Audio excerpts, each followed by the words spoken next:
Habari na karibu katika channel ya Gold Empire. Asante kwa kuendelea kufuatilia mafunzo ya Adobe Premiere Pro katika channel ya Gold Empire. Kama unatamani kujifunza Adobe Premiere Pro na hujapata mafunzo sahihi yaliyokuwezesha kumaster Adobe Premiere Pro, basi nakushauri uweze kutazama video kwanza kabisa katika mfululizo wa hizi tutorials za Adobe Premiere Pro katika channel yetu. Katika video hii ya leo nakwenda kukuonyesha namna gani unavyoweza kutengeneza cinematic title. Ninavyosema cinematic title namaanisha maandishi yenye muonekano mzuri ambayo unaweza ukayatumia katika sehemu yoyote na ukaonekana kwamba wewe ni professional. Kama haya yanaweza kuonekana katika screen yako. Kama umependa maandishi hayo, basi twende moja kwa moja katika Adobe Premiere Pro na nikakufundisha au nikakuelekeza na kukuonyesha ni namna gani utakavyoweza kutengeneza ya kwako na kuweza kuyatumia katika project zako mbalimbali. Na baada ya kuweza kufundisha namna ya kuweza kuyatengeneza, nitakufundisha namna ya kuyasave kwa kama preset ili uweze kutumia katika project zingine kwa kubadilisha content, maandishi yaliyoko ndani ya mfumo huo maandishi ambao utakokwenda kuweza kutengeneza. Hapa tuko ndani ya Adobe Premiere Pro na hatua ya kwanza ni kuweka title. Tutakuja hapa katika T na kuipa title video yetu. Mimi nitaita Dark Forest, kisha nitaiposition. Baada ya kuposition nitakuja kubadilisha font. Leo tutatumia Roboto font. Unaweza kudownload katika mtandao, ila kuna font nyingi kama Msarate, Nexa, Gotham Black,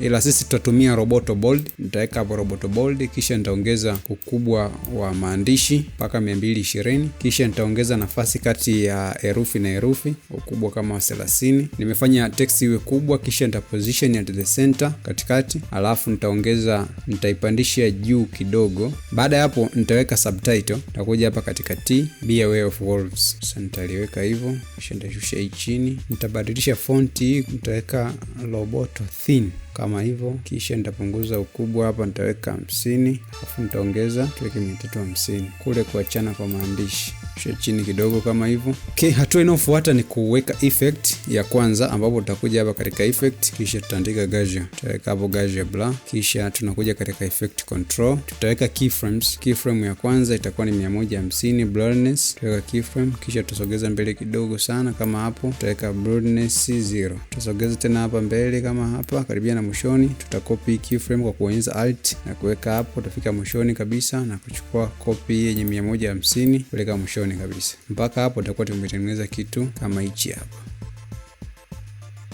Kitu kinachofuata tutaifunga gauge blur. Tutakuja juu kabisa hapa katika opacity. Katika opacity hapa tutaweka keyframe ya kwanza wakati opacity ni 0. Tunakuja mwanzoni kabisa mwa text layer, tutaweka keyframe hapo. Baadaye tutasogea mpaka katika keyframe hii ya pili, hii hapa. Hapa tutaweka ukiwa na opacity 100 keyframe nyingine. Hapo tutakuja katika keyframe ya 3, tutakopi yenye 100 tutaweka mpaka kwenye 3. Tutakuja katika keyframe ya mwisho clip, tutakopi hii hapa yenye 0 tutaweka mwishoni. Kwa mpaka hapo tutakuwa tumetengeneza kitu kama hichi hapa.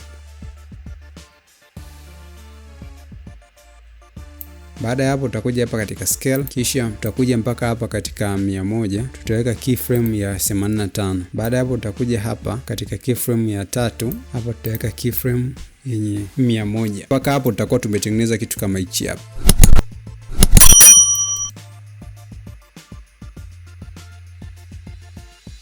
Inakuwa na jizoom fulani hivi, yani effect moja nzuri sana. Kwa mpaka hapo unaweza kaishia hapo au ukaendelea manjonjo mengine zaidi ili kufanya cinematic title yako iwe cinematic zaidi au iwe na vibe fulani nzuri zaidi. Tunafanyaje hivyo? Hatua ya kwanza kufanya hivyo, tutakuja hapa katika text, tutasogeza hapa mpaka wakati ambao maandishi yote yanaonekana kama hivyo. Tutakuja hapa katika pen tool, kisha tutachukua rectangle tool hii hapa ambayo iko ndani ya pen tool, kisha tutachora hapa mstari kama huo. Utabadilisha rangi, utauposition katika namna binafsi unaona umekaa sawa kama hivyo. Baada ya kuchora mstari na kuuposition, tutaupatia animation huu mstari, ila kabla tutakuja hapa katika effect control za huu mstari ambapo ndio hapo imeandikwa shape 1. Tutakuja chini hapa katika anchor point inaonekana iko 00, maana yake anchor point hii hapa iko mwanzoni. Kwa hiyo tutaisogeza mpaka ifike katikati ili animation zote zitokee kuanzia katikati kuja mwishoni, sio mwishoni kwenda katikati. Tutaiposition vizuri baada ya kuweza kusogeza anchor point. Baada ya hapo tutatoa hii uniform scale, kisha tutakuja mwanzoni kabisa mwa text, na hapa mwanzoni tutakuja hapa katika horizontal scale, tutaweka hapa 0, tutaweka keyframe ya 0 mwanzoni, mpaka hapo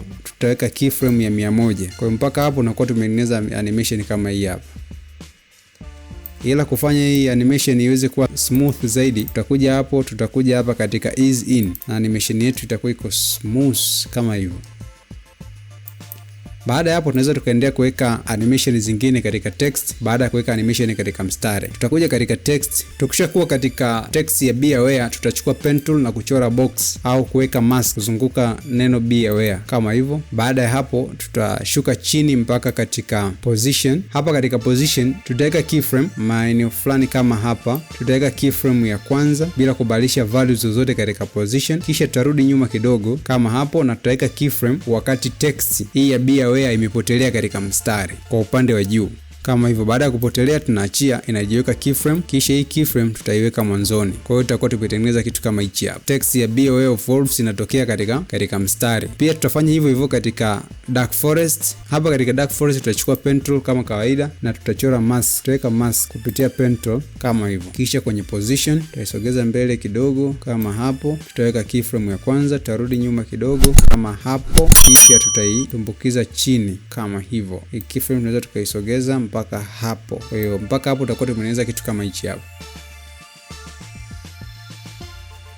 Kwa mpaka hapo utakuwa umeshaipa cinematic title yako motion ambazo ni professional zaidi, ambazo ni cinematic zaidi, zenye vibe la kutosha. Endapo utaweka katika video zako kitu kama hichi hapa, mtu akitazama tu atagundua kwamba mtu ambaye ametengeneza hii video au ambaye ametengeneza hii title ni mtu ambaye anajua na anajua nini ambacho anakifanya. Na nilikuahidi kwamba baada ya kuweza kutengeneza title nitakuelekeza namna ya kuisave kama preset. Ili kuisave hii title kama preset, utakuja hapo, kisha utakuja export as motion graphic template. Hapa utaipa jina, tuseme tumeipa jina cinema, kisha unabonyeza okay. Adobe Premiere Pro itaanza kuirenda na kuisave. Imeshamaliza kusave. Ili kuipata utakuja tu hapa katika Essential Graphics, kisha katika browse na utaitafuta kama hii hapa inaonekana. Kwa hiyo hii unaweza hata kuitoa kisha ukaweka video yako nyingine. Unaweza kuweka video kama hiyo, hii unaichukua tu na kuiweka hapa katika timeline. Baada ya kuiweka katika timeline unaweza kubadili maandishi kama be aware, hapo ukaweka maandishi katika forest na dark, napo ukaweka maandishi, na hivyo ndivyo tunavyo save text animation kuwa kama template ndani ya Adobe Premiere Pro. Kama umependa video, hakikisha kwamba unabonyeza like button. Kama hujaipenda, bonyeza button ya dislike, ila usisahau kusubscribe ili kuweza kuwa kwanza kupata video zetu punde tutakapokuwa tukiweza kuziweka. Lakini pia kama kuna chochote ambacho hujakielewa, kuna kitu umekipenda au ungehitaji kifanyiwe mkazo zaidi katika video zinazokufuata, unaweza ukadrop comment yako hapo chini. Tukutane katika video nyingine.